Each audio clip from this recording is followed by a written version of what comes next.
why even during this program we are collaborating with the UK. We are saying that we are going to export nurses to the UK. But the majority of them, again, about 3% only, have degrees in nursing.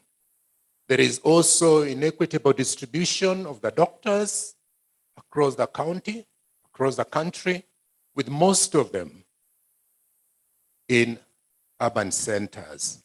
And yet, most of our population lives in rural areas. Next slide, please.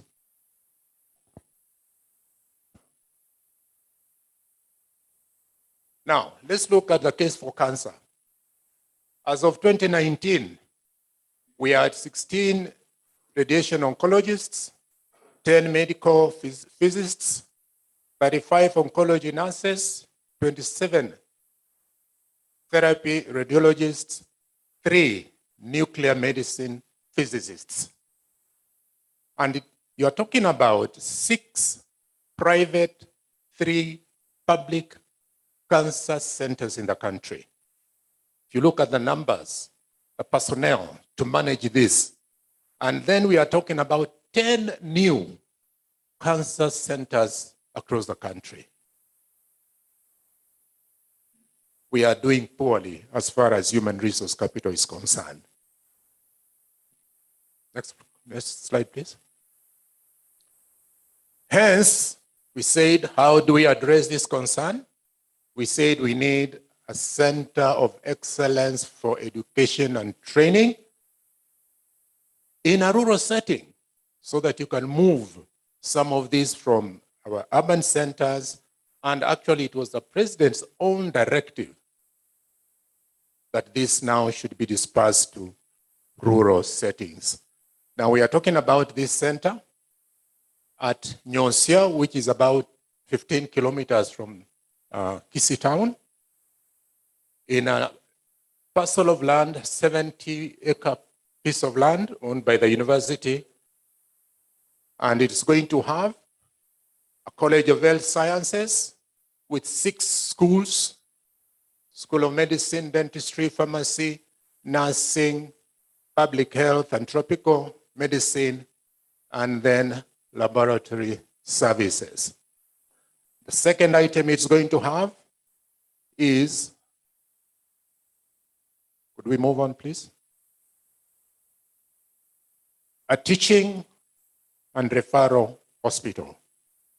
State-of-the-art teaching and referral hospital, because currently, under an agreement, an MOU signed between the county and Kisii University, their students are carrying out their practicals at KTRH, that is Kisii Teaching and Referral Hospital, but we need a hospital, a teaching and referral hospital as part of this program with all those departments which I need not go through. Next slide, please. We'll be having halls of residence, a business center, 5-star hotel. Proceed, please. And how are we going to actualize this? The issue of financing. Based on estimates we got from IHG, it's estimated that this project will cost 500 million sterling pounds. This will cover the cost of construction, equipment, and operation of a 500-bed hospital, the College of Medical Sciences, residential buildings, conference, recreational facilities, and an industrial park. We propose that this project will be implemented in 3 phases, with the first phase estimated to cost 300 million sterling pounds to be financed through public borrowing from UKEF. It was mentioned earlier on that discussions have been held, and we have already received an indication that this funding will be available. A cabinet memo has already been submitted to our cabinet to approve sovereign guarantee by the Treasury, and I believe the Professor Kama will, at an appropriate time, indicate how far we have gone with regard to accessing that funding. Phase 2 to cost 150 million and phase 3, 50 million. This will be through strategic partners. And this is why we are happy to have the private sector here and strategic partners here with us who will contribute to actualizing this project. When complete, the university hospital will cater for 200 private beds. Those will be income generating, and 300 general ward beds. We expect that 25% of the student cohort will be international students. Definitely the benefits from this project are great, apart from availing quality healthcare to our people, which is a constitutional right. Our constitution says that healthcare, accessible, affordable healthcare service is a right. Of course, the economic benefits for the region, and of course, we'll halt medical tourism, which has been eating into a lot of our foreign exchange so that it's inward flowing. Now, what does this project look like? Just hit that.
We invite you to help us actualize that dream.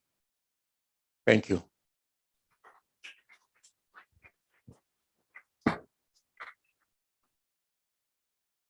Now, allow me now to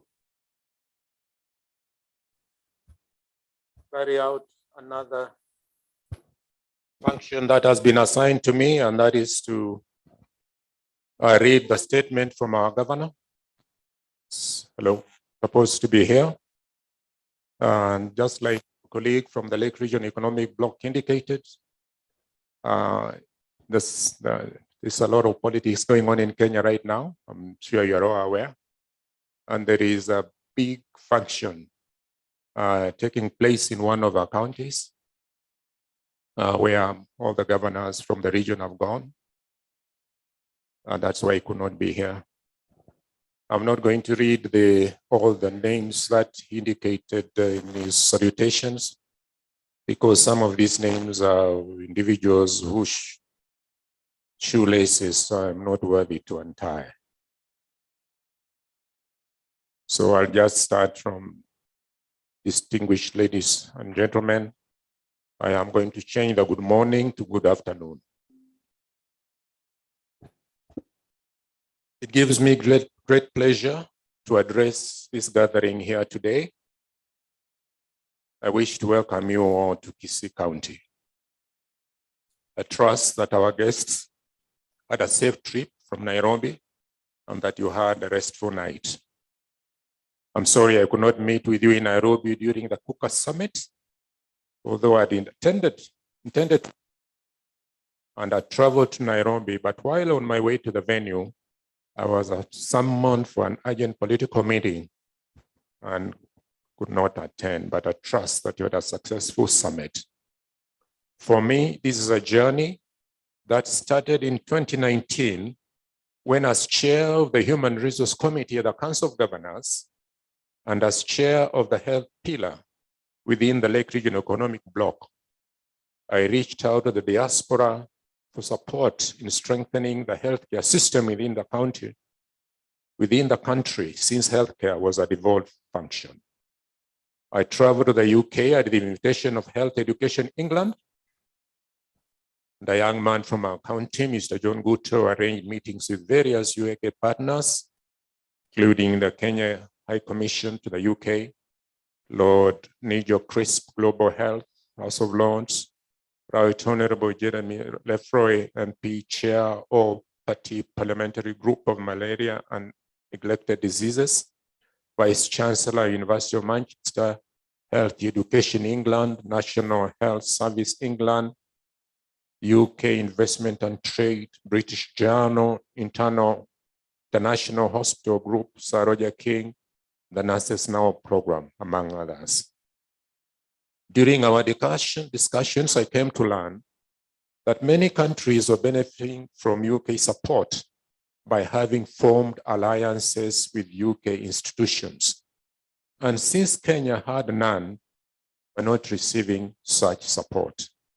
We therefore agreed to form a Kenya-UK Health Alliance as a platform through which we could partner in supporting the healthcare system, and particularly in realizing the aspirations of a national universal healthcare program, one of our 4 priority areas for development.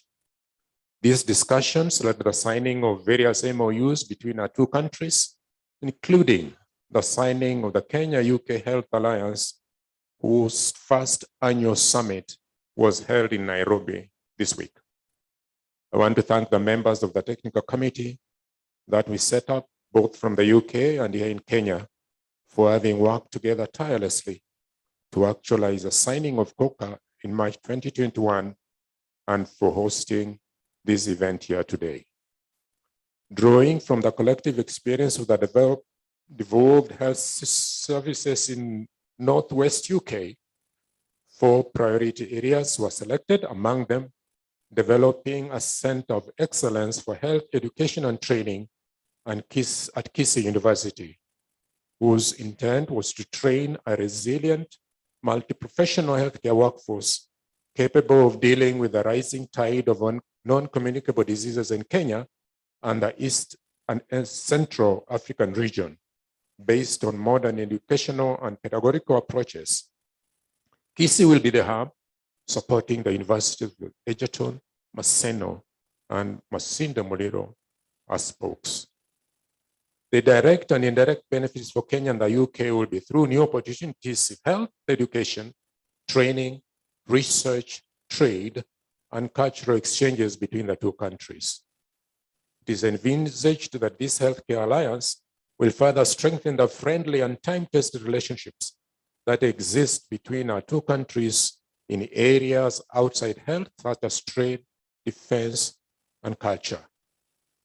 I wish to thank our partners for the support you have continued to extend to us. As an outgoing governor, I wish to confirm to you that I sincerely enjoyed the cordial and frank discussions we held, and I leave gratified that these discussions held back in 2019 have finally borne fruit. You all know that the COVID pandemic slowed down activities, and we are now caught up with the transition into a new administration. Nonetheless, it's my sincerest hope that the incoming administration will pick up from where we have reached and extend the same support to these initiatives for our mutual benefit. Finally, I invite you to take some time to visit some of our facilities at the hospital, including the university, to appreciate the extent of our needs and how best we can cooperate. I have, for example, a mother and child hospital structure, which is complete, and needs the advice of our Alder Hey partners on how to best operationalize this facility, including whether our facility here cannot be adopted as a satellite by Alder Hey for e-medicine, human resource exchange, as well as research.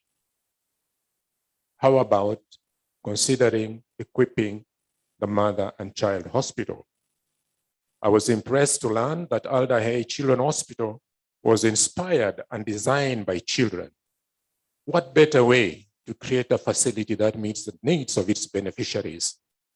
We have a lot to learn from you. Hence the importance of these exchange meetings and collaborations.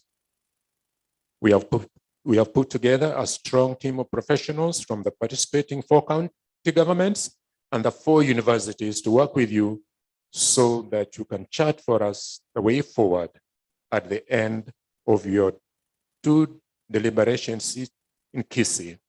We sincerely look forward to receiving your recommendations and the way forward. I wish you well, and I thank you.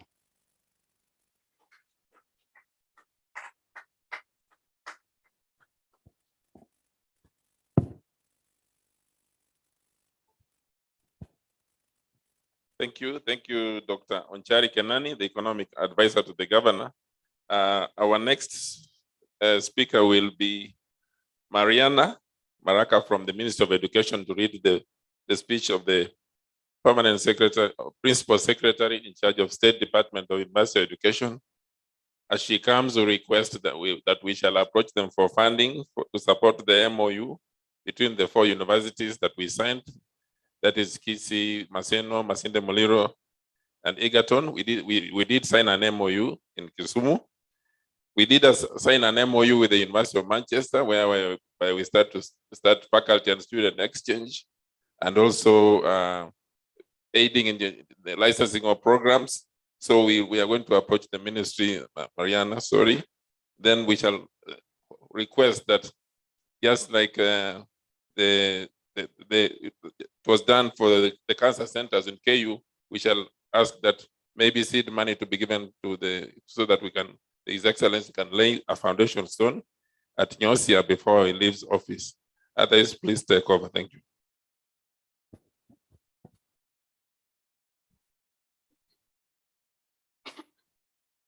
Thank you. Good afternoon.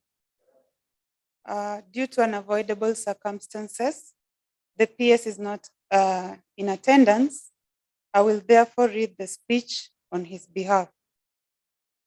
Speech by Ambassador Simon Nabukwesi, Principal Secretary, State Department for University Education and Research, Ministry of Education, Kenya, during the first Kenya-UK Health Alliance Summit on Health Education and Training at Kisii University on 23rd to 24th June 2022. Governors present, Vice Chancellors present, distinguished visiting professors from various UK institutions and guests from the USA, representatives from development partners, excellencies, distinguished guests, ladies and gentlemen. I am sorry that I could not attend this function due to unavoidable circumstances. Being a teacher and a diplomat, it greatly delights me to address the first Kenya-UK Health Alliance Summit on Health Education and Training, because this conference uniquely blends international development, collaboration, and medical education and training. Colleagues from UK and Kenya are gathered here over the next 2 days to deliberate on the ways of addressing the healthcare workforce challenges confronting the country. The Kenya-UK Health Alliance presents such an exceptional opportunity for us all, educationists, health practitioners, policymakers, development partners, and other stakeholders to harness the opportunities in international cooperation in medical education and research to bridge the gap in attaining universal health coverage. One of the most important parameters in achieving universal health coverage is indeed improving medical education and training for workforce development. We are here in this conference largely because the mission and the intention to enhance health education and training through research and workforce training, hence progress towards achieving universal health coverage. My vision is to have Kenya as a regional research hub for East Africa as a result of this collaboration. Excellencies, distinguished guests, ladies and gentlemen, since my jurisdiction is on higher education, I will not necessarily dwell on healthcare and universal coverage because my colleagues in the Ministry of Health will do so, but would now like to turn your attention to medical training. In so doing, let me start by reaffirming the commitment of the Ministry of Education, and in particular, the State Department for University Education and Research, to scaling up and strengthening the quality of medical education and training in Kenya. At least 12 public universities in Kenya are offering various medical courses, in addition to the middle-level TVET-based colleges whose success in medical education and training is phenomenal. This elaborate medical education curriculum ensures thousands of health workers are produced and deployed into the workforce every year. However, a myriad of challenges still torments the health workforce in Kenya. Many of the health professionals the ministry trains and equips end up being absorbed into the private sector, which leads to understaffing of rural and peri-urban areas. At times, the health professionals we painstakingly produce in Kenya migrate to developed countries for better opportunities, leaving behind a depleted workforce.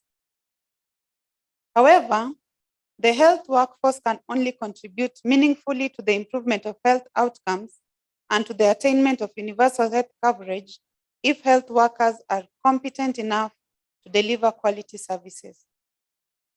Therefore, scaling up and strengthening health professional training and development is a key priority of my department, which includes increasing the intake of medical students. Even though medical education must be responsive to prevailing health challenges and develop solutions to these problems, several professors and deans of medical schools are present here. I challenge you to ensure that your postgraduate programs conduct research and come up with implementable solutions to these challenges. For instance, when the epidemiological profiles changes, your curriculum must change to reflect the priorities of the health system in a bid to ensure socially accountable medical training. Excellencies, distinguished guests, ladies and gentlemen, as I conclude, I would like to underscore the vital role of infrastructure in medical training. Quality medical professionals must be trained in institutions that are adequately equipped and well geared for this purpose. Therefore, the earmarked state-of-the-art Center of Excellence to be situated here in Kisii as a hub, and the universities of Egerton, Maseno, and Masinde Muliro as the spokes will be instrumental in improving healthcare research, innovation, and training of advanced level medical personnel in Kenya and in the region. In this regard, the capacity to respond to the medical training needs. In this regard, the capacity to respond to the medical training needs concerted efforts. The ministry resources are seriously overstretched. Hence, such partnerships such as the Kenya-UK Health Alliance are very essential in meeting the medical needs training in Kenya. On behalf of the Ministry of Education, State Department for University Education and Research, I applaud this initiative and express the government's ultimate support to this and more of such programs. I thank you very much.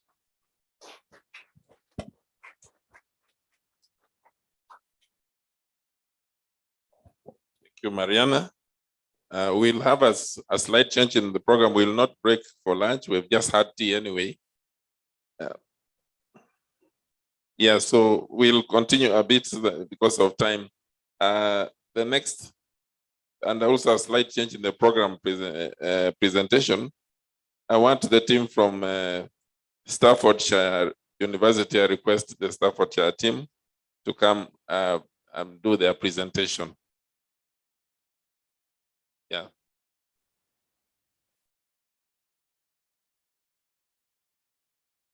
Yeah, yeah.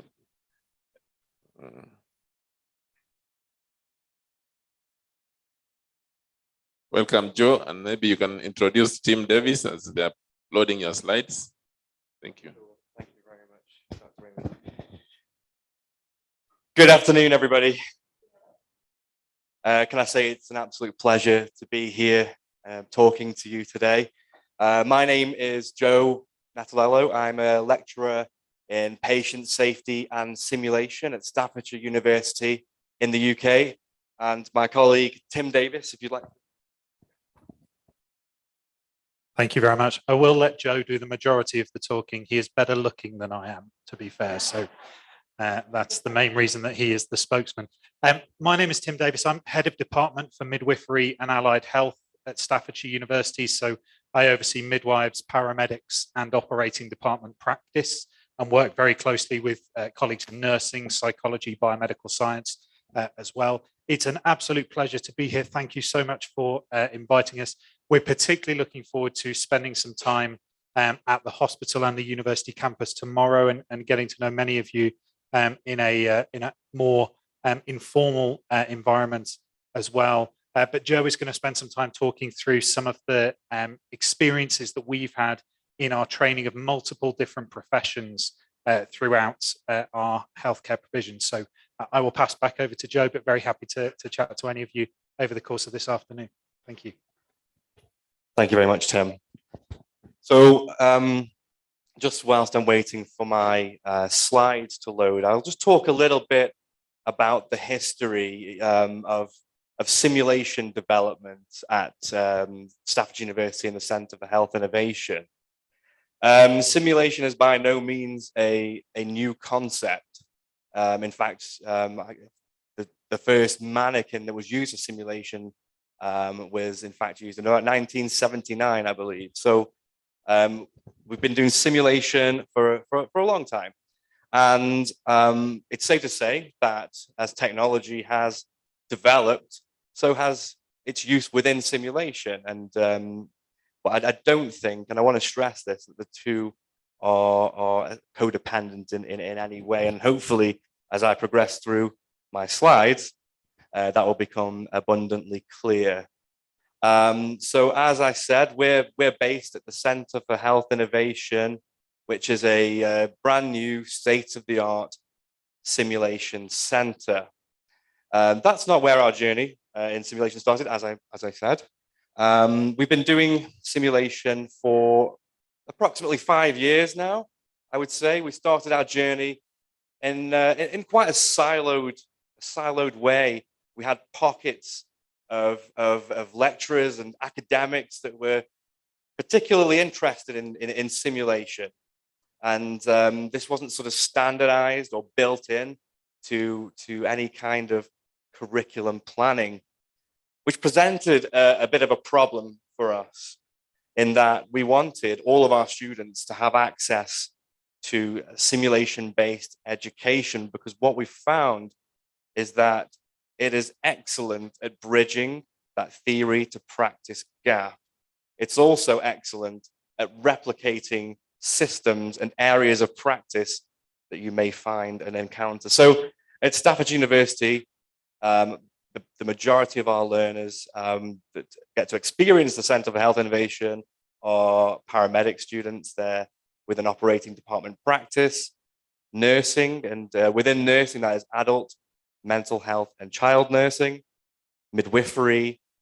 We do offer some postgraduate courses, so that's advanced health assessment, principles of physical assessment, and we also offer CPD courses to external candidates as well. So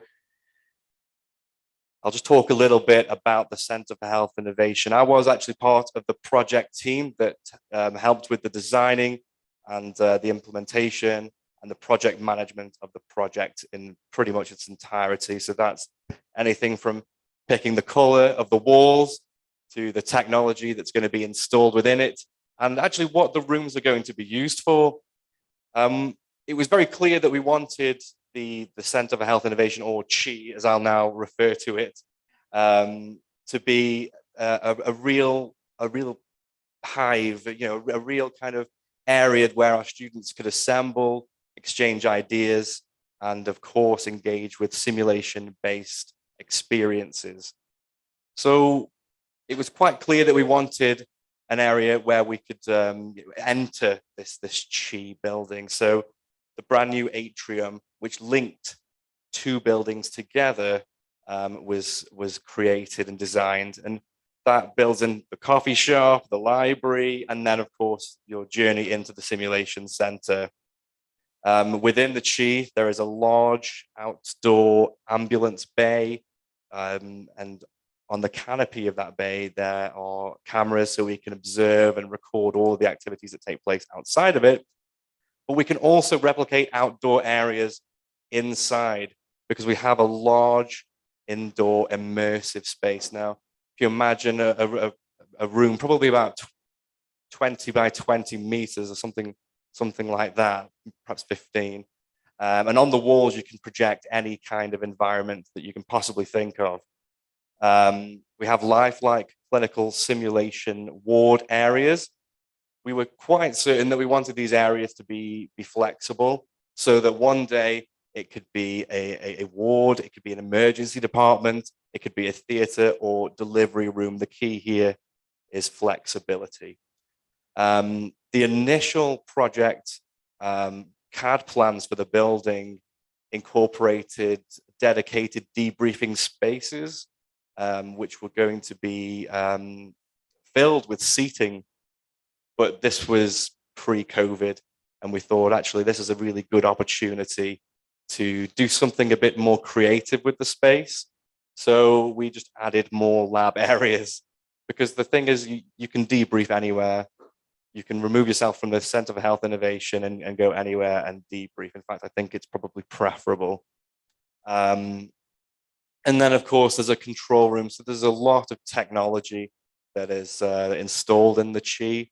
As I mentioned, we have a camera system called Learning Space.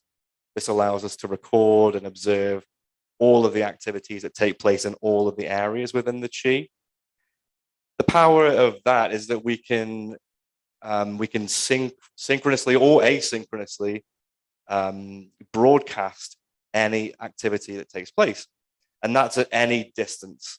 So take, for example, we have a group of learners engaging with a scenario that may include a basic life support scenario, right? And there could be somebody halfway across the world tuning in and observing. And then we're also able to bring those observers, the observer group, into the debrief so that they can make comment on learner performance. I think it's a really powerful piece of equipment. So as I mentioned, yes, I got all those. Okay, so if I could have the next slide, please. I mentioned that we started our journey perhaps delivering simulation in a very siloed way, and we wanted something that would perhaps allow us to formalize simulation and simulation-based education within the School of Health Science and Wellbeing. So we came up with a framework called the 5-stage approach. And essentially what this allows us to do is bridge the theory to practice gap. So stage one, I'm not going to talk about these in lots and lots of detail, but stage one is theoretical content. Of course, we want to know the underpinning theory behind any skill that a clinician might need to know. So this could take the form of procedure breakdowns, guidelines, regulations.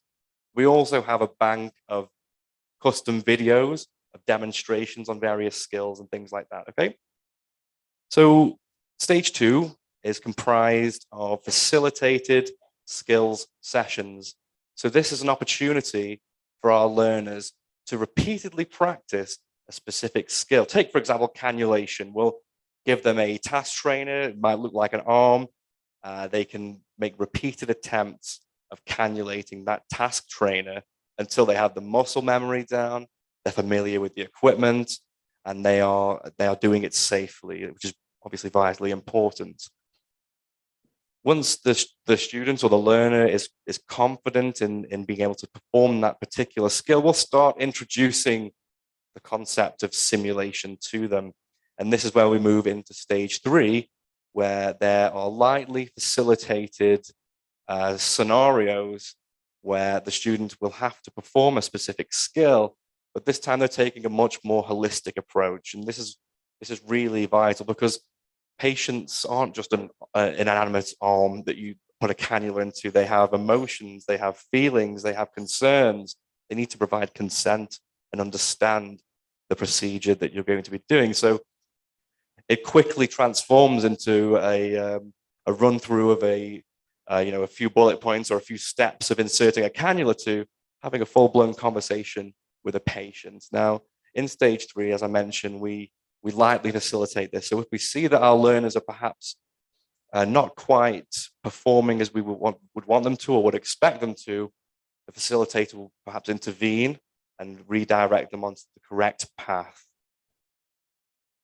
Once we're pretty confident that the learners can perform this and they've got all of those non-technical and soft skills practiced, we'll then immerse them in a full, hands-off, no facilitated simulation. And this will include a pre-brief, it will include the scenario, and it will include a debrief, and then we'll do some evaluation at the end.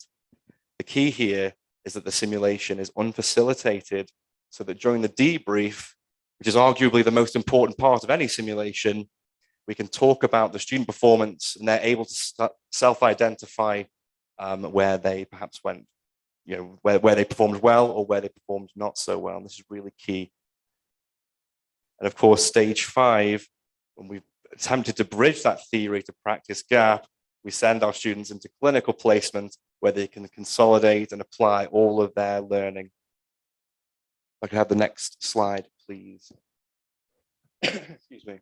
So hopefully you can see some of the graphic imagery that I have here projected onto the wall. But essentially what we have here are the cannulation arms, which I made reference to. So these are task trainers, which allow our students to practice that skill that I made reference to.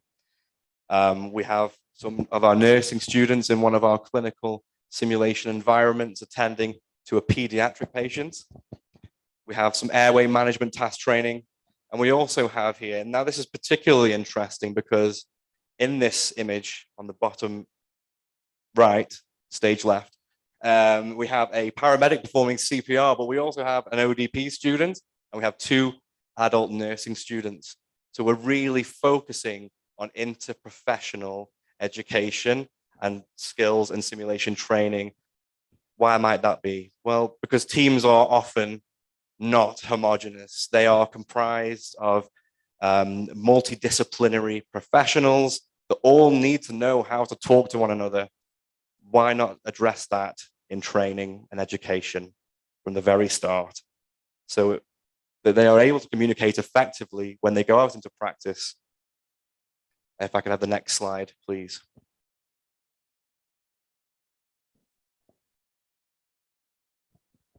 So here's just another interesting image of our paramedic students attending a patient. As you can see, they've already started treatment and prioritized that patient for extraction from the scene. What's interesting about this particular image, and I wanted to highlight, was that this lady here presented herself as the casualty's relative, but actually she was an embedded participant. Now, an embedded participant is somebody who is facilitating and observing that particular scenario, but is acting as a bystander. So what this lady was able to do was inform that debrief when we got to it. Okay, so she was also, as well as acting, assessing and monitoring the student's performance. I can have the next slide, please.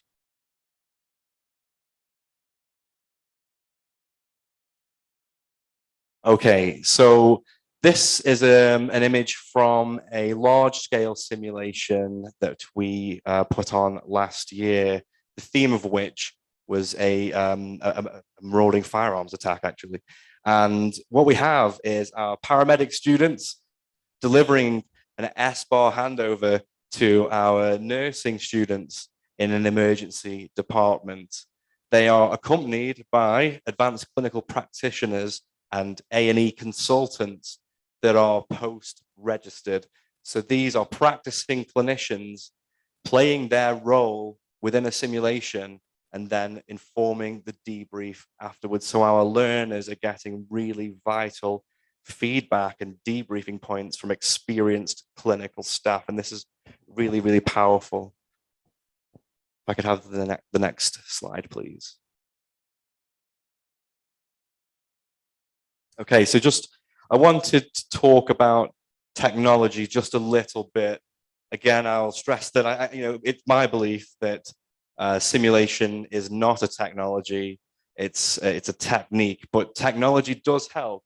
Now, whether that's a mannequin or an observation system or something like that, that's fantastic. So some of the resources that we have at the Center for Health Innovation are the immersive interactive space. Now, I made reference to that earlier. We have a large immersive space where we can project images onto the walls, which would make it seem like you were in any environment that you can possibly think of. And we can also create our own scenes. So anywhere where you can put a 360-degree camera and capture some footage, you can then cast it into the immersive space. Really, really useful. We use Iris. So Iris is a simulation authoring tool. This allows us to use a framework for every simulation that we author, so that we have a standard of authored simulations. It's really important that we capture all aspects. So that's everything from your learning objectives, your needs analysis, what are you going to talk about in your pre-brief, the scenario, the patient, debriefing and evaluation points. Everything is captured within Iris. You can also quite handily attach any materials, handouts, and things like that. Okay. We are a CAE Center of Excellence as well. We have a lot of CAE products. Learning Space, which is the camera, the recording and observation system, is a CAE product. We have, perhaps I would say we have most of the CAE mannequins. We have mannequins that can deliver babies. We have mannequins that can go into cardiac arrest. We have mannequins that you can do nutrition, nasogastric tube insertion. All of those kind of skills we can replicate and perform on the mannequins that we have. If I could just have the next slide, please. But they are all in a physical space.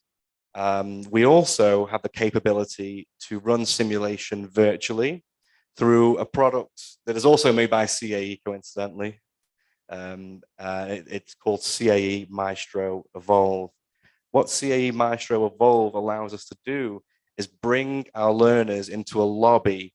So this could be a group of 50, a cohort of 50 learners in a Teams lobby, and we're casting the virtual patient to them. And what they're doing is making clinical decisions around the assessment and treatment of this patient. It's fully interactive. They can, if they wish, attach ECG leads and get a trace and make a clinical decision based off of it. They can auscultate for chest sounds, bowel sounds, heart sounds, all of those things we can do with this software. It's a really, really useful bit of equipment. And what's particularly interesting about this is that we've used it before students come to a physical in-person simulation, and those students tend to reference Maestro Evolve when they do come to a physical simulation, because it's already got them into that mental model of assessing a patient in a certain way, and they've already had evaluation and debriefing on that particular experience. If I could just have the next slide, please, which is that one. So that's the end of my talk. It's been a pleasure to speak to you today. So please do find me at any point if you have any questions regarding what I've discussed and talked about. I'd be happy to talk with any of you. So Asante.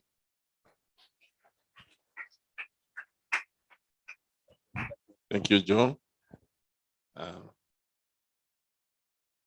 Yeah, I've had the opportunity to go to that simulation, that center of innovation. It's really out of this world. And simulation is what we loosely call skills lab in our setup here. I think we have a lot to learn from them. They do a lot of paramedic training there, and our paramedics here, we have ambulances in our setup. Our paramedics are normally nurses and clinical officers. They are not really trained in paramedical or even resuscitating the patient as an ambulance staff. They are probably just trained as a nurse or as a clinical officers, but as an ambulatory staff, there's proper training. You can see what they have there. And the staff watcher is interested in starting a curriculum for paramedical training here in Kisii. That will be almost, we thought it was the first one, but I think Masinde Muliro has one. So those are going to be the only 2 centers in Kenya where paramedical training will happen. So we really hope that we are going to start this curriculum with them. And thank you, Tim and Joe, for your presentation. The next presentation will be from Alder Hay Children's Hospital. Catherine Kilcoyne is the Deputy Director in charge of business. You can come and finish, Catherine. Yes, yeah.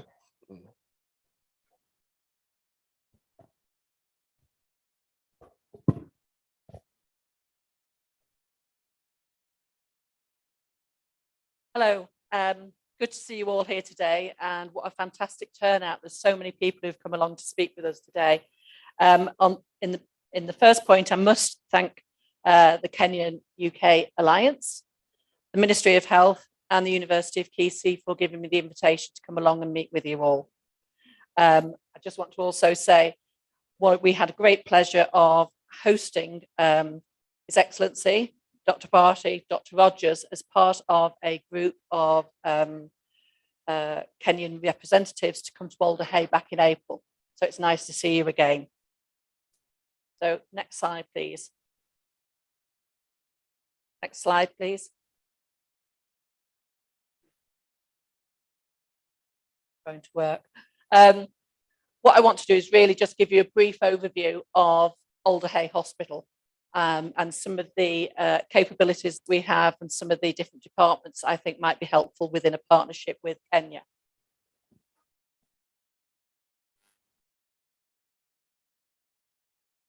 Oh, you don't want to see that.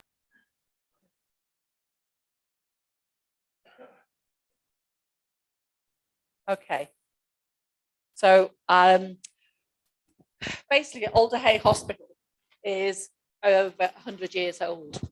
So consequently, we have 100 years of experience and expertise that we can share with our partners across the world. And it's a true ambition of our trust, and certainly our Chief Executive, Louise Shepherd, to enhance our global outreach to the global world and be able to take that forward, to be able to share our expertise. We truly believe that all healthcare should be equal for all children across the globe. And this is what we want to help people to achieve. It's going to work. So Next slide, going to fabulous. So, great, thank you.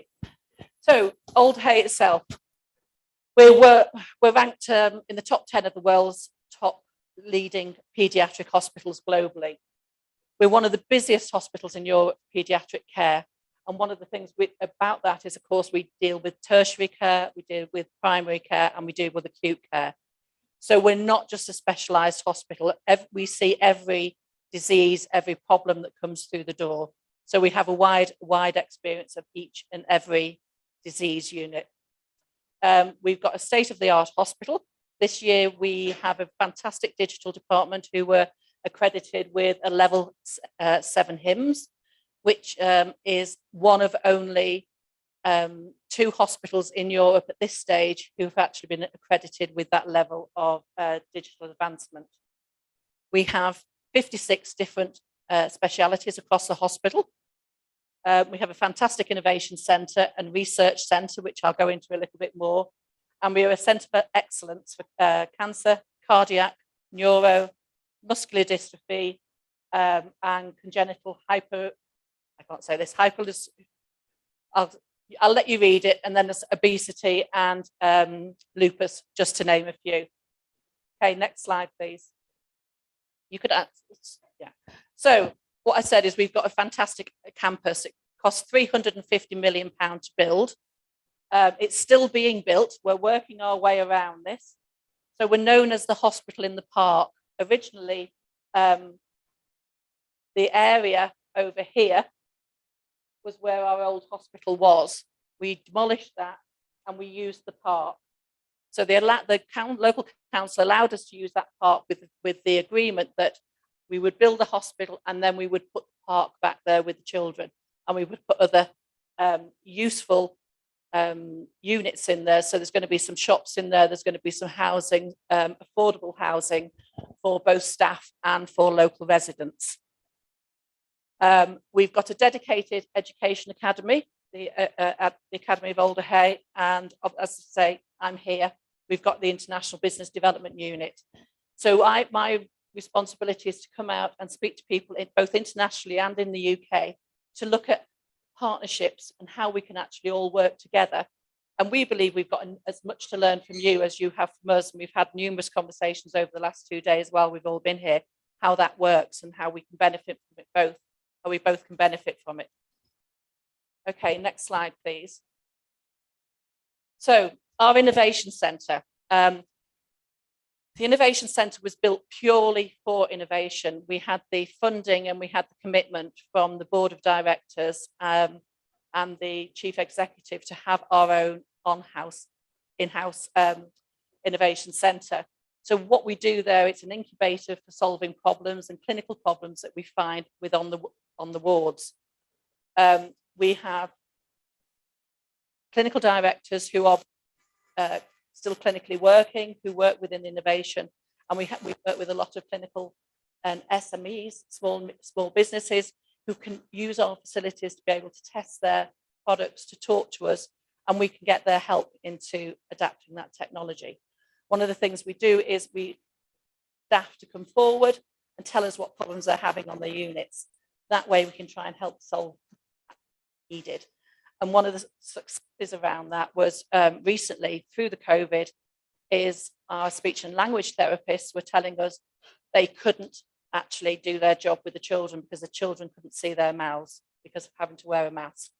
So one of the small MSCs with Alder Hay developed a see-through mask so they were able to continue to do their job and be able to look after their children. So we have a lot of investment that comes in through the Innovation Hub. So we were able to actually put the research and the tests that we do on these products into production. Next slide, please. And then about research. We've talked a lot about research over the last few days. Alder Hay is top recruitment for children within research development. We have 28 clinical research facilities across the UK that are funded by one of the national research centres. And we are one of those 2 that are purely for paediatrics. So Alder Hay has their own clinical research centre. We also work with Liverpool University. We're very lucky at Alderhay. We built a nice building purely for education, purely for research. And within that building, we actually house 4 of our universities that are in Liverpool. That's University of Liverpool, Edge Hill University, Liverpool John Moores University, and UCLan University, which is a bit out of Liverpool. It's in Preston, but it's not very far away. But we work with, what we're looking for is to find other partners and other studies that we can take forward, certainly here within Kenya. And I know we've spoken about the malaria. Although you're saying it's gone down in this area, when I was talking to somebody the other day, they were saying there'd also been an increase of malaria. So it's again looking at those research opportunities that we can do with you. Next slide, please. So the other thing we have, and the leader of this is an oncologist, Dr. Barry Fraser, who we have a Department of International Child Health. And this is our philanthropic arm of Alderhay Hospital. So as you can see here, this is Barry. He loves to come and talk about all the things he does. This is our Chief Executive, Louise Shepherd, and we're very, very much involved with certain areas across the globe where we can help to enhance the lives of children. Barry goes to Nepal quite often, sorry about that, quite often. He goes at least twice a year, and he's involved very much with the hospital there. And we also have a consultant who goes out to Malawi, and they do a lot of work there. So we are looking to where we can expand that and looking where the needs are across the globe that we can help support. So as you can see, we deal with quite a few. We deal with World Child Cancer, So the Child May Be, and UK Aid for the British people. Thank you. The next slide, please. So as I said a little bit before about my role as the Business Development Director or Deputy Business Director, is we look at the different opportunities we've got for educational needs and how we can bring that all together. So I think one of the things we're really keen on, and what I'm hearing here, is around education and observerships and fellowships. So that's something we can work with you and set up possibly a doctor exchange program to allow your doctors to come over to Alderhay, and also to allow some of our doctors to come over here and learn about the cultural differences and how to understand how we can help to support you within your own environment. We look at international private patients like yourself. Medical tourism is on the up, and also obviously our own private patients in the UK, and clinical services. How can we help you with your systems and your processes and your quality and audit? Is that something that we can talk to you about to see how we can improve healthcare outcomes by some of the systems that we can help put in place with you? And the other thing to talk about a little bit is telehealth. If I could go on to the next slide, please. One of the things we really noticed, obviously, as everybody else did going through COVID, was how do we reach the patients because we can't see them. So we had a couple of different incidences. We were looking at how we looked at patients in Alderhay themselves. We had a robot that used to go around the ward with the clinician, and they would do a ward round. Because one of the things we couldn't do from an education point of view is we had all our medical students there, and how do we allow them to take part in the ward round? So they were missing out on their education. By doing that and doing it with a robot, doing it virtually, the medical students could sit within the institute and they could still take part within the medical rounds to make sure their learning continued. So that was one of the things we did. There was another thing around a case study, which again I'll come on to in a moment, about how we support people internationally when there is a crisis going on and we can't reach them. So we've developed the Alderhay telehealth platform. We work with a platform company. We've made it very bespoke to Alderhay, or should I say very bespoke to our clinicians. They are the people who are going to have to use it. And I think it's really important whenever you do any project to make sure your clinicians are involved, and where possible, your patients are involved, to make sure that it's actually going to perform and give you the information and give you the outcomes that you want it to do. So we do have a platform at the moment that we can work with. We've set up as a pilot scheme looking at oncology, radiology, neurology, endocrine, which I believe again is quite prevalent in this area, some of the things you need to deal with, rheumatology, diabetes, general surgery and radiology. So that platform is up and running, and we're using that as a opportunity to provide a second opinion peer-to-peer service. So we would discuss with the child's doctor what we think. We would give advice. Information can be downloaded. You can send all your investigations. If you sent them to the lab before, that's after you've examined them. Then you need to send them to the lab and we'll get the rest of the investigations. You can send that all through to us and we can be able to give you that advice. It can be done as a multiple disciplinary team. So if you've got a child that also, is not thriving, we can have the nutritional people on board on the same team. And what we can also do is we can link it so the patient can be involved with that. It's a very simple link that you send through to their mobile phone or a mobile device. So the patient can be in one place, the clinician in another place, and Alder Hey, obviously at Alder Hey. And what we've also managed to do within that is to incorporate a really high-speed interpreter. So if the patient doesn't understand English, then we can get an interpreter on board literally within about 5 seconds, so that they get a proper understanding. It's very, very clear that the patient needs to understand what's being spoken about, what the plans are, and what treatment was being advised going forward. So that's something, and through that virtual training, obviously we can start talking about how we can do a virtual education with our mental health and well-being teams, and again around specific masterclasses or around radiology. Thank you. Next slide, please. So I just said about a case study that we did for the telehealth in January 2021. One of the Gulf embassies contacted one of our doctors. At the time, there was a 6-month-old baby who had short gut syndrome. They weren't able to deal with it. They needed advice as to how to do that. They would have normally sent that child through to Alder Hey. We couldn't do that. COVID was upon us. So Bazim, who was the doctor that was involved, worked virtually with that hospital and managed to give them all the information, talk them through it. It wasn't an overnight, it wasn't just a one-off conversation. He worked with them all the way through the process of that baby's treatment and took them all through that and helped them towards the end. Both sharing ideas, looking at what they had within their country that allowed them. They don't always have exactly the same equipment we've got at Alder Hey, so how do we do that, take it through and look after that child? And the next slide. So please, thank you. So you can see that the baby was finally discharged home safely and didn't need to come to the UK. And the follow-up appointments and discussions were also done virtually. And from what we learned from this is that, is it always necessary? We talk about medical tourism, and I know you said earlier, you get lots of people, and it's very costly for your children to leave Kenya and go elsewhere for treatment. But is it really necessary? One, is it the best thing for the child? Is it the best thing for the parents? And if we're looking at finances, is it the best thing from a finance point of view?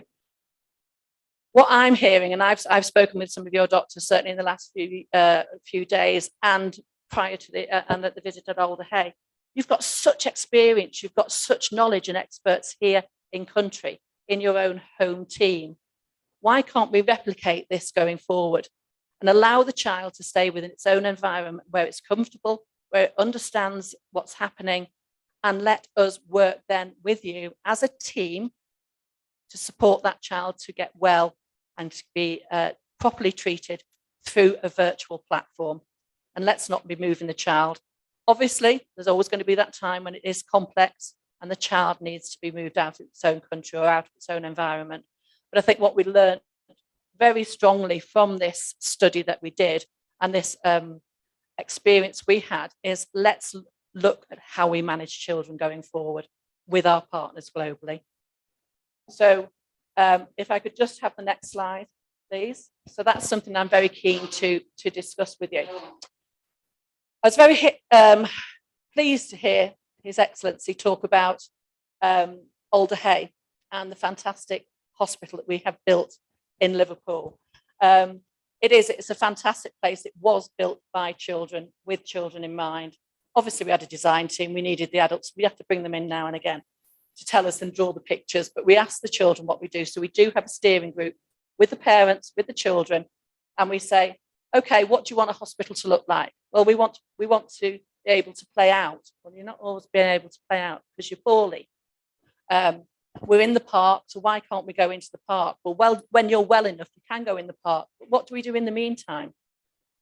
So the next slide will explain why I've just said it that way. This is just some of the awards that we won for the design of the hospital. And as I say, it's really built around children. And that is a different design to a hospital that's built for adults. We have to look at the size of the rooms. If we're going forward, we're looking at a true centre of excellence. If parents will stay with their children as much as they want to, as much as they can, we need to accommodate the parent to be able to stay with the child as well. So you need to make the room a little bit bigger. Always not the best cost-effective thing from a building point of view, but from the child's point of view, and we put the child first, it's important that that parent is with them and is going to be comfortable with them. So what did we do with the children? Children said to us, we said, how do you want to build a hospital? So just to finish, the next slide, please.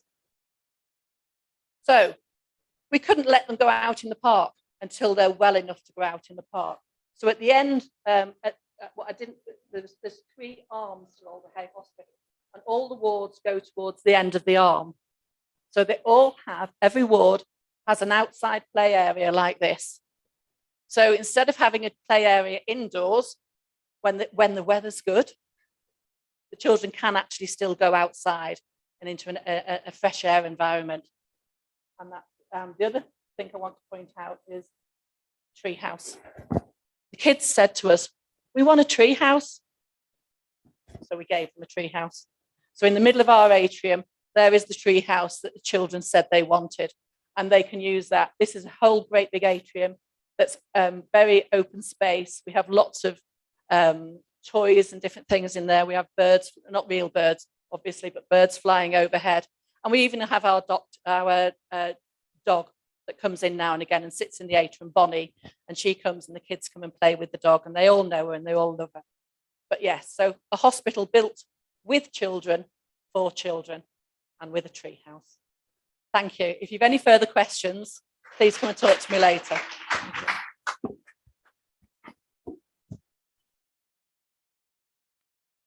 Thank you, Catherine. Again, I'm really glad our chair is a pediatrician, quite relevant. We'll reserve questions before, I will ask a few questions after the next presentation by Karen Brady, which is going to be online. Karen, are you ready? Karen is presenting on the Hive project. So as you've heard, the big pediatric hospital is built in a park. It's only the only hospital which has been built in a park, like Uhuru Park or Muliro Gardens in Kakamega. You have a hospital in between there. So it's really interesting and it will be good for collaboration. And Alder Hey is where we have, Alder Hey is where we have Dr. Jivanji, a child heart surgeon who comes to Kenya almost regularly to do open heart surgery with the MP Shah Hospital. And we are next time he's coming to Kenya, I think he's going to come to Kisii. He came last time, but he was too busy. So I think next time, isn't it, Catherine? Yes, November, yes. Thank you. Karen, are you ready? Yes, there you are.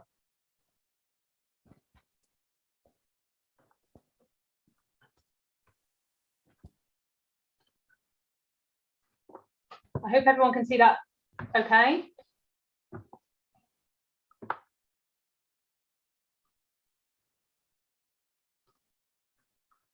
Okay, so good afternoon, everyone. I'm really sorry. Yes, you can. Yeah. Yeah, you're okay. So I'm really sorry to not be there in person this week. I've had some really productive discussions with colleagues from the UK Kenya Health Alliance over the course of developing this proposal that I'm going to give you an outline of today.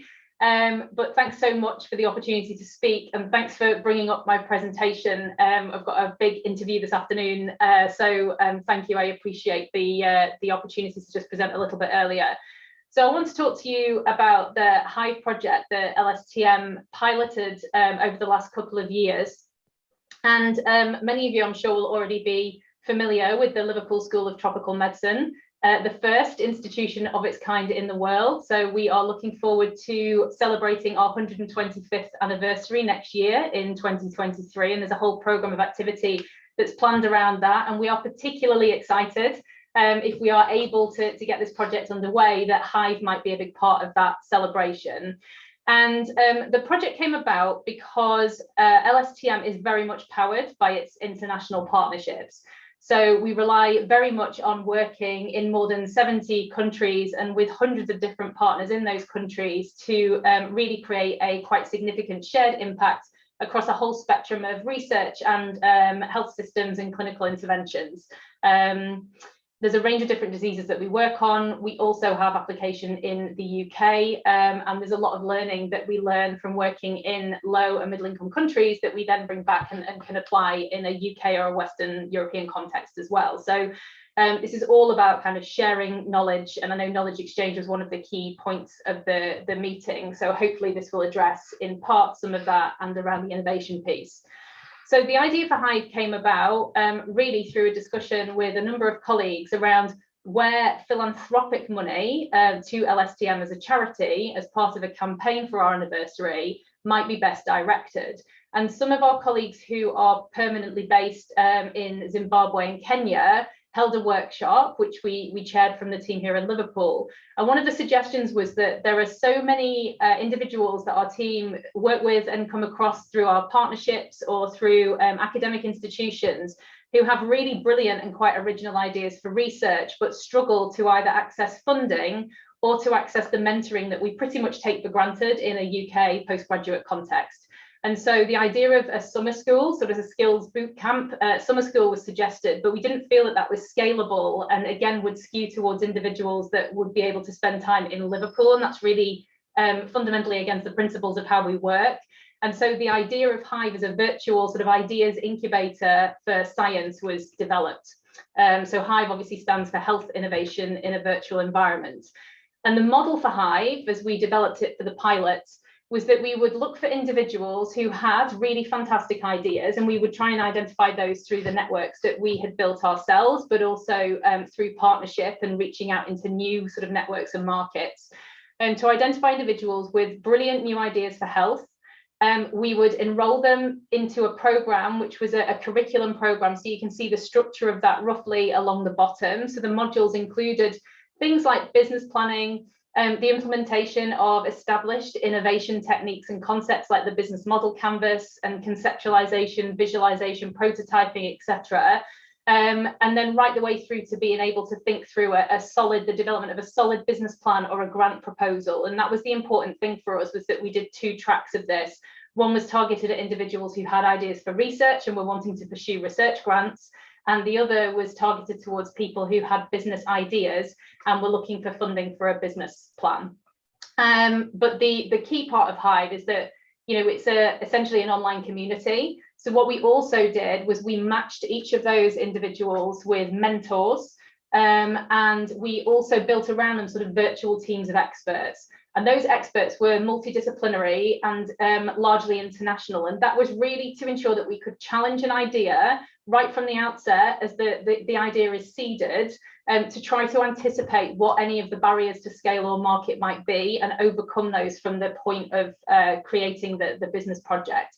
And that was really to save, you know, create value and to save time, effort and wasted resources further down the line, where a product is very exciting and is developed for a particular context. But then when we find that actually it's been created in, you know, a city centre and needs to be deployed into a rural setting, and actually the infrastructure or a rainy season might then mean that the transportation becomes difficult, actually there is a barrier to scale there that would become very expensive at a certain point down the line. So the intention was that we brought together a whole sort of virtual community that the individuals could tap into that expertise and it would support their business idea moving forward. So we piloted this in Ghana. We chose Ghana because we were doing some work there anyway in terms of our education links, and we identified a partner, the African Health Innovation Centre. They were a new SME and they just spun out of an international franchise entity called Impact Hub. So the person who runs Africa Health Innovation Centre in Ghana previously ran the health innovation strand for Impact Hub Accra. And so it has amazing connections and an amazing network in the innovation space, which is really where LSTM's gap was in terms of our contact base.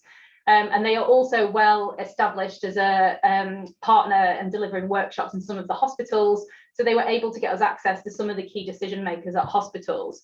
So we did a pilot in 2019. We did that with 20 participants, and we deliberately tested this in urban and rural contexts in tertiary and primary cities in order to understand the challenges and opportunities for participants and whether there were different delivery models we needed to consider for those different contexts. And we actually identified 3 different cohorts of individuals. So one was clinicians that we recruited largely from the hospitals, but also the primary care facilities within those regions. We recruited them by hosting innovation workshops, which were actually very well attended and were hosted by a senior member of staff. So there was a credibility that was established within those institutions. And this was largely either a combination of people who had ideas for new products or new systems improvements that actually could have gone on to save quite a significant amount of time and resource within the health system if they'd been considered scalable, right the way through to clinicians who had an active, research interest and wanted to pursue some clinical research.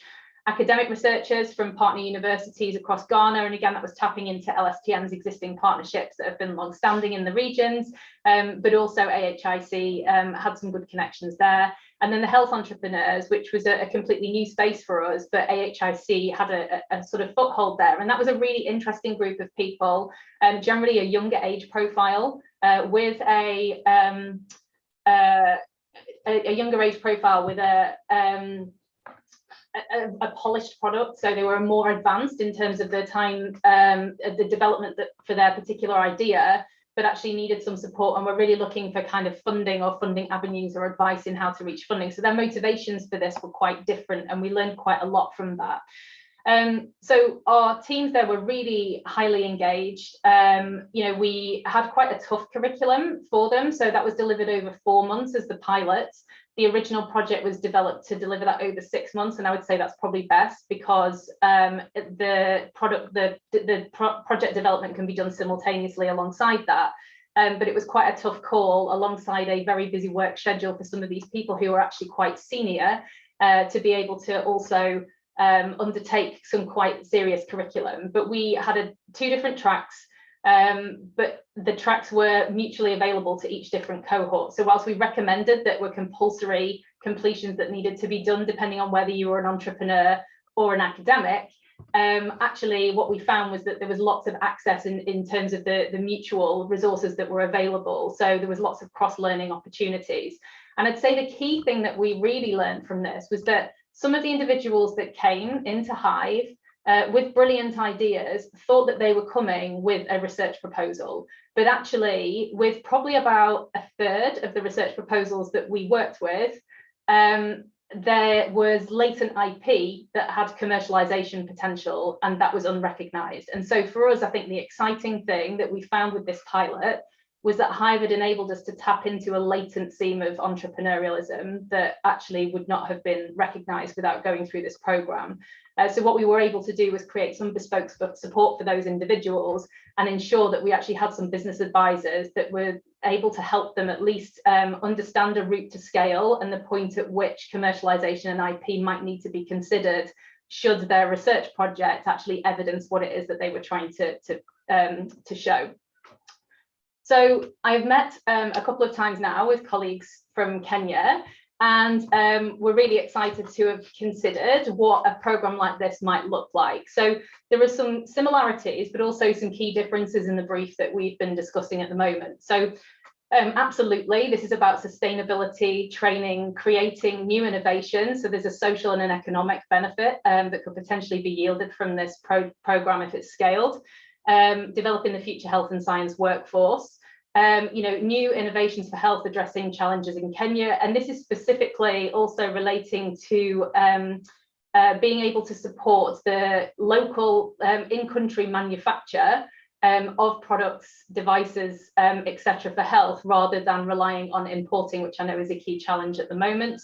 And also there was a concern that actually a lot of knowledge is lost within older members of the community. And actually, this may be a route for us to think about how we retain and pass on existing knowledge that already exists within many members of the community, and how we might harness that to benefit health outcomes for Kenya.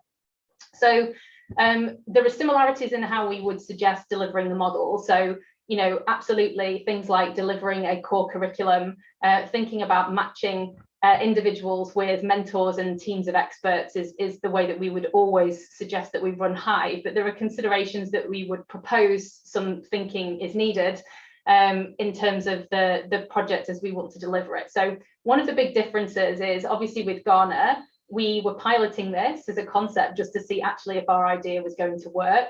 It was run very much on a shoestring, and it was a sort of, you know, within a grant. We had some innovation money that we used to deliver the Hive project.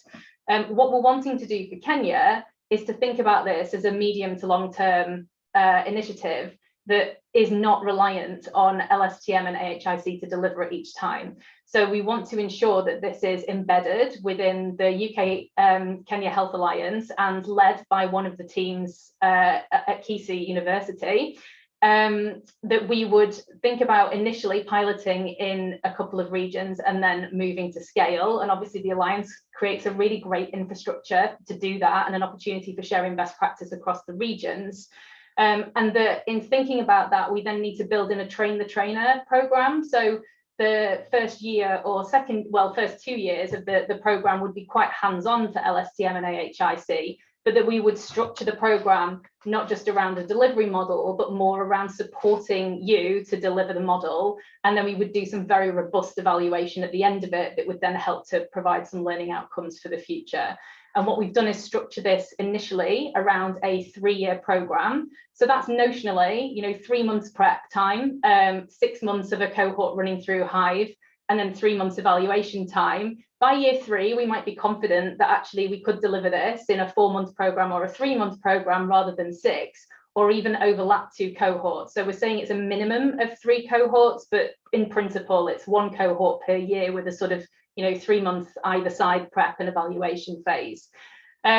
We also, you know, whilst we have a really good curriculum that we developed through the pilots, this will inevitably develop organically. So what we will need to consider is actually there were some Ghana specific elements of that curriculum, particularly pertaining to the legal considerations around IP and around innovation management, registration of businesses, etc., that would need to be tailored for a Kenya specific context. But the other critical issue is we want to make sure that this reflects the health challenges that the Alliance is trying to tackle as a priority within the region. And that was the thing that I think is quite exciting about this, is that instead of going out with, you know, really a completely open blank sheet of paper in terms of the ideas that were sought, which meant that we had a really broad range of ideas, right the way from something very specific around thickening liquids for stroke victims, right the way through to, you know, a very innovative fintech design for saving funds in order to pay for maternity care with pregnancy, and everything in between. Actually, in a Kenyan context, because we have quite a specific brief on some of the health issues that are looking to be challenged, we can narrow that down and use a sort of hackathon style event to connect a whole number of people working together to try to address these challenges. And so this is a new intervention as part of the program design that we are suggesting for Kenya, but I think it's a really exciting opportunity for us to think really internationally about how we create collaboration within and outside, you know, across different countries, and sort of the, you know, reinforce that sort of UK Kenya collaboration. So anyone who's not familiar with a hackathon style event, traditionally these were things that the tech industry would do. So they, you know, it was often a coding challenge.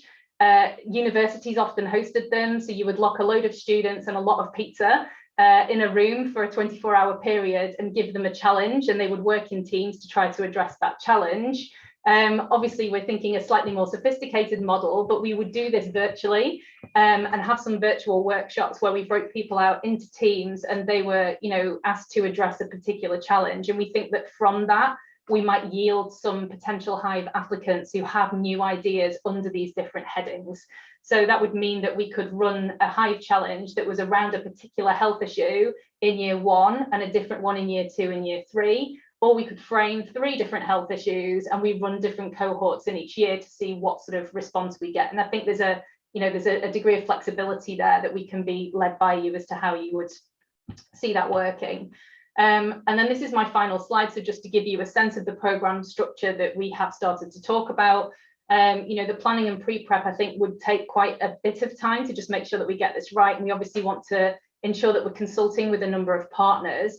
I think it's fantastic to see the UK partners that are involved in the symposium this week, but also more broadly in the UK Kenya Health Alliance. And I think we'd be really keen to see where we could get colleagues at those partner institutions in the UK involved in this and working to support Kenyan innovators and scientists and researchers in developing their ideas.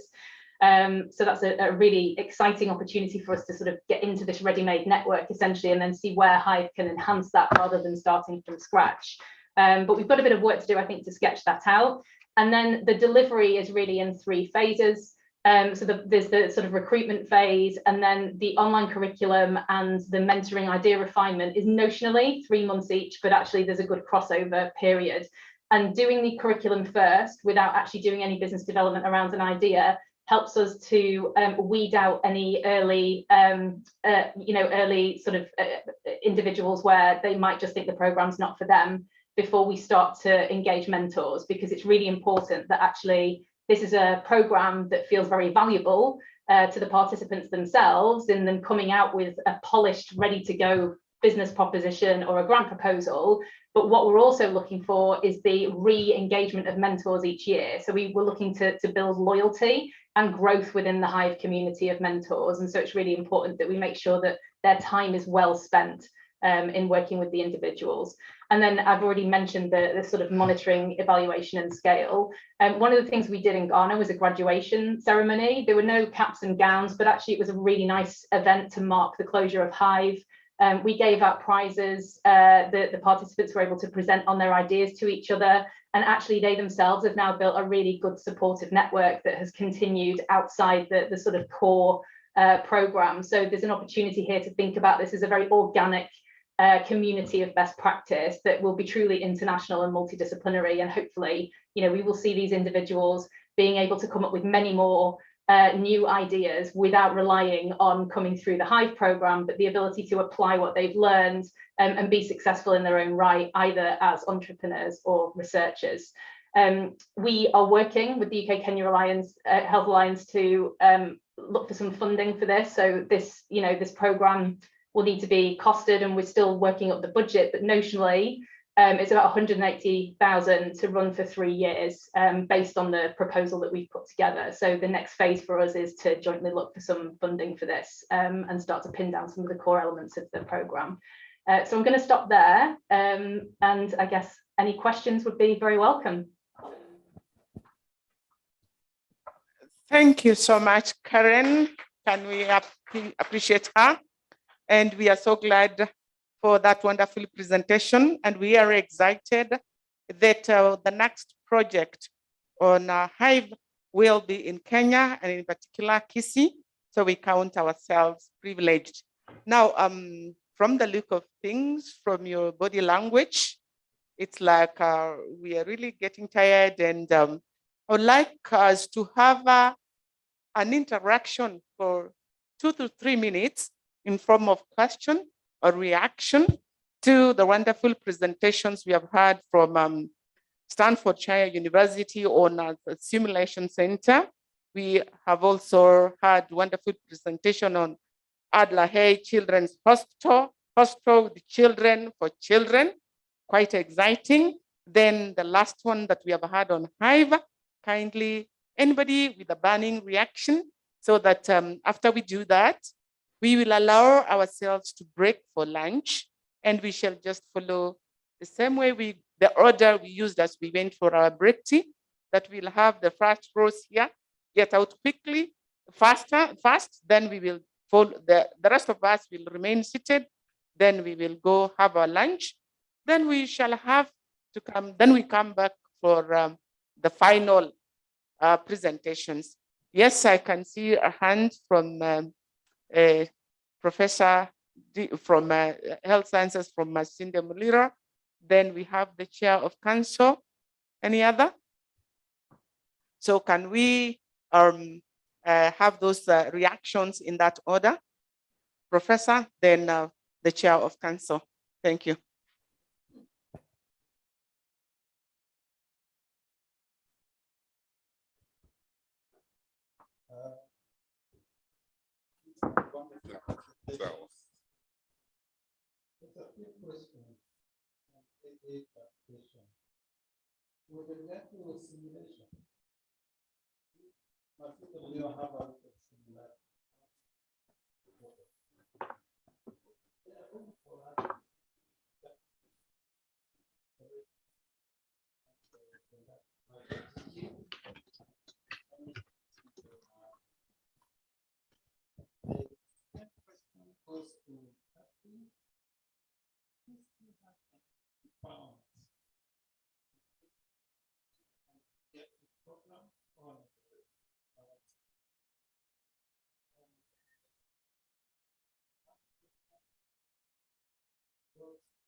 Being this story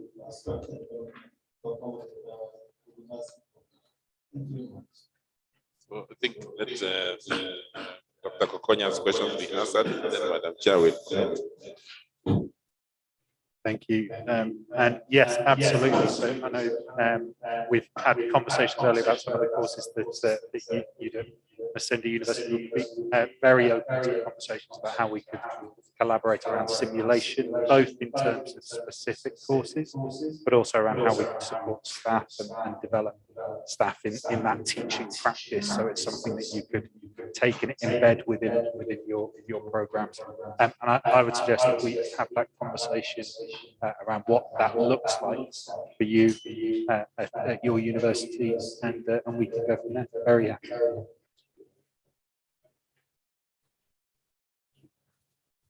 Thank you for the questions.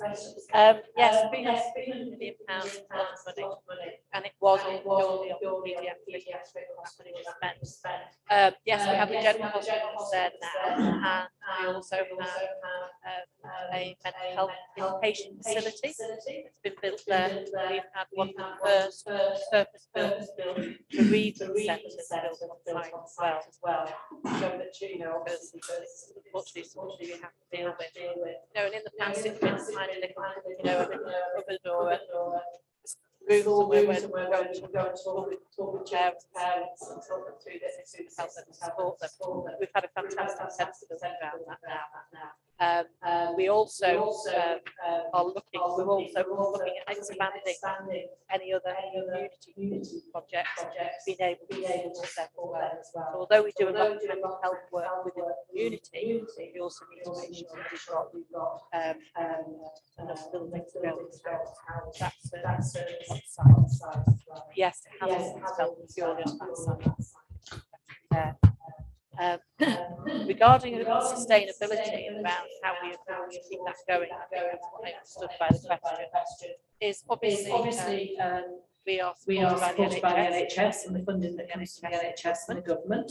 And as lucky as we are to have that, it isn't always enough for us to be able to provide the services and the care, the expansion that we want to do for children. So we do look at other ways of making money, being able to bring in income. We look at, and which is one of my roles, how we commercialise some of the services at Older Hayes from an international patient point of view, from international partnerships with other organisations globally. But we also have worked with the medical universities. Liverpool University has a huge medical student population, and most of them come through Older Hay Hospital. So we get a percentage of our funding from the university, and also with the nurses, because we have a lot of nurses and AHPs that do their training at Older Hay, and they're at John Moores University, their Children's University. So we do actually get a lot of income from the students that pass through, and including pharmacy, because I know certainly Dr. Rogers is very interested in pharmacy, and that's where you put our university based in Preston supports us financially, but we do actually provide the training for their students. That's the Professor Madam Chair. What's the innovation system? Do you have a medical hub, or what structure has the innovation? The structure of the innovation hub is made up from business people, from people who look after finances. We have the clinical team within there, we have a business team in there, and we have collaboration partnerships with lots of SMEs across the UK, especially around the Northwest. We do try and work locally to support SMEs locally. So we do have quite, I think at this moment in time we've got about 45 SMEs that we are working with. So they obviously coming to Older Hay, we use Older Hay to test their products, that providing for us. But it also then partnerships with their financial partnerships, so when we actually launch products, that actually brings an income for us as well, to be able to carry on other products and other innovations, to be able to keep that going. We do get funding from some organisations, some charities to be able to do that.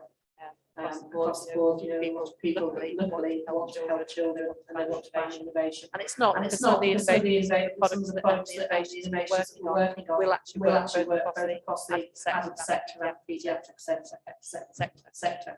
Hope that answers the question. Thank you. Thank you very much for those wonderful presentations. Mine are perhaps comments and some of them questions. Let me start with a question. There is something that I saw when I had to be in India that time with my son who wasn't well. There's something I saw that I thought I really liked. I've not had a chance to visit UK hospitals, but let me speak of what I saw, which I thought was like really good. Nearly all the hospitals, when you were admitted, they had a bed for the patient and a bed for the patient attendant. And that was like across the land, whether it was public or private. And I thought it was such a great idea, because here I am coming with my son from Kenya. I don't know anybody else there, but we are like admitted, both of us. And so he has the bed, and I have a bed. Now, there is a lot of advantage in that. Immediately, you don't struggle for how do I sort myself in this new place that I'm just coming. Then there is the second bit of, there is some level of comfort to the patient, that despite the nurses being there is this attendant you come with who is always there. And I thought it is a great idea.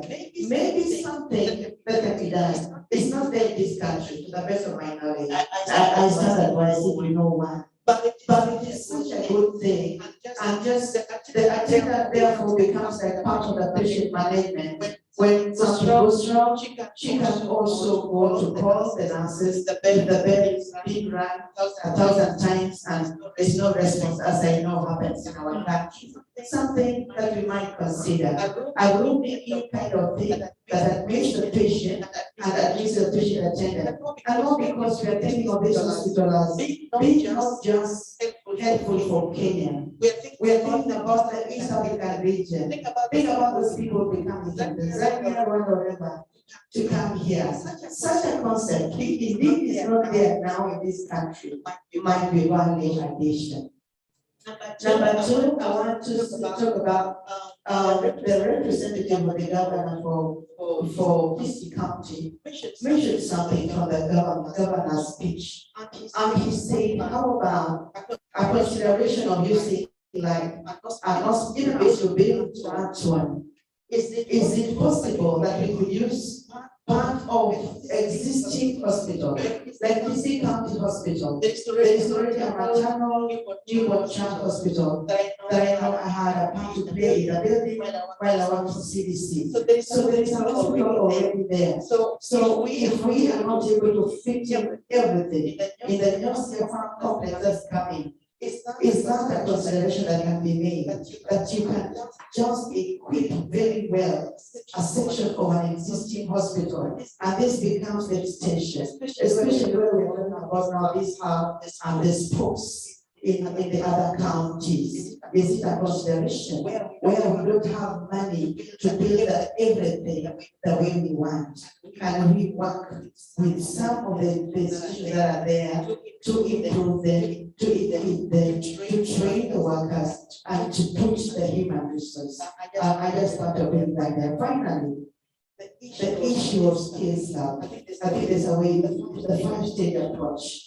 I thought it's just a great idea. And I know I mentioned it last time I was making a speech.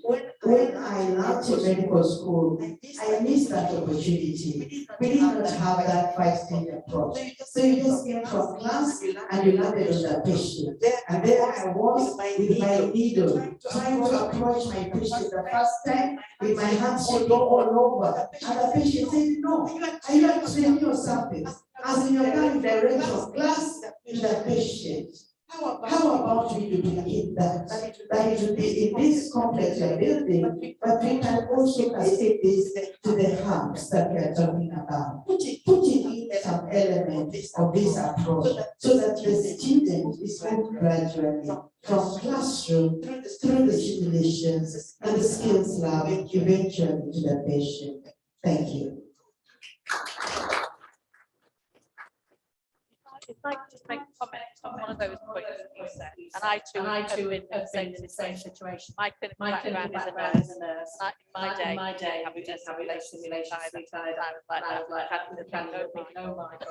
what am I going to do? Got patient went through. However, just on the point of you talking about facilities for parents or attendants. One of the things we have on site, it might be something you'd be able to consider, is yes, the hospital you've got at the moment might need some adapting and could be looked at how we can change the facilities in that. One of the things that might mean is you'll end up reducing the number of beds if you want to expand the amount of space for each child and the parent. But what we have on Older Hay site is what we call one of McDonald's house. You can guess which charity sponsored it in the first place. They don't now. They used to sponsor it. Within Ronald McDonald's there are bedrooms and there are communal areas, kitchens, so that if families are traveling, we get people traveling in the UK. So say there's a family that's come down from Cornwall and to see the doctors at Older Hay, the child has to have treatment. It's not necessary the child has to have a bed. Because it might be that they have their treatment, they might be 2 days in hospital, but after that they need to be around for 10 days. Check up, follow up post-operatively. So that child and mother attendant parent can move into Ronald McDonald's house, which means they can come across the hospital each day. They don't take up the hospital bed, so it's more cost effective. That it's from that point of view. It means you'll turn over children who need beds can be increased because you've actually been able to put children who don't actually need to be sat in the bed every day, all day, into another facility so they can come back and forth to the hospital. And from the parents' point of view, they feel very supported because they're not having the child put into 2 days of treatment, surgery, or chemo, whatever it might be, and then having to go back home. They can stay on site. They feel supported. They've got something on hand. They've got specialists on hand, so they can deal with the patient gets to have that support close by. So that might be something to consider if you're looking at building work design is to look at can you have almost like a hotel that people can come back for. Thank you. Dr. Milburn, thank you very much for your comments in relation to the 5-stage approach. And then just to say,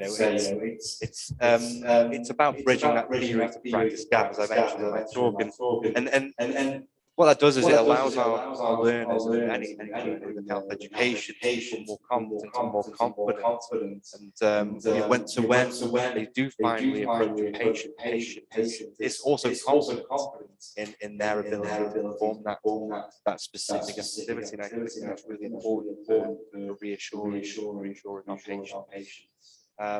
So the 5-stage approach was developed in Health University, and it's something that we would be happy to discuss. And implementing that across the spoke model, I think. So we'll certainly be able to have those conversations. Yeah, I think the only thing that I would add there is with you talking about the new facilities, the repurposing of existing ones. When we watched the fantastic fly-through of the proposed new hospital site, the thing that I wrote down was, is there consideration for a simulation centre here? And it's, we're not a construction company, we're not a simulation company, we're not here to sell you the concept of a simulation centre. But if you do something you decided you wanted to look at as a specific part of that project, I'm sure we have colleagues who would be very happy to speak to you about our experience of setting up a simulation centre and any kind of shared learning we can have through that process. Thank you very much for your comments. Thank you so much for those questions and those nice remarks. And from these deliberations, we are seeing that sooner or later we are going to have a very good facility, and we are going to increase the comfort of the patients and even the relatives and friends who are going to accompany the patients, so that we come closer to what the UK experienced maybe 3 or 4 decades ago. We will be there. We are very, very optimistic. So thank you so much. Allow me to just give a prayer for our lunch so that we can move out in the order that I given earlier. We take our lunch, and we are time constrained. We still have quite a number of facilitators. Seems like we needed 2 days, but we have only today. So kindly, let's be conscious of time as we break for lunch. We come in early so that we can have other facilitators take through what they have as we come to the conclusion of today's activity. Let us believe and pray. Nothing further. We thank you because you are our provider. At this moment, you have provided for us food. As we move out to partake of the same, may we do it with thanksgiving in recognition that there are many who have nothing to eat. We pray that you may provide for them. May the meal be good for our physical nourishment and good health and strength. For in Jesus' name we pray and believe. Amen. Thank you. Our ushers are out there. The directors on where we are going to have our lunch. Enjoy your lunch. Enjoy your lunch. You look so tired. I hope you will come out refreshed. Kindly, let's have our guests, the front rows, leading the way. Thank you so much. Kindly make sure you enjoy your lunch and stop.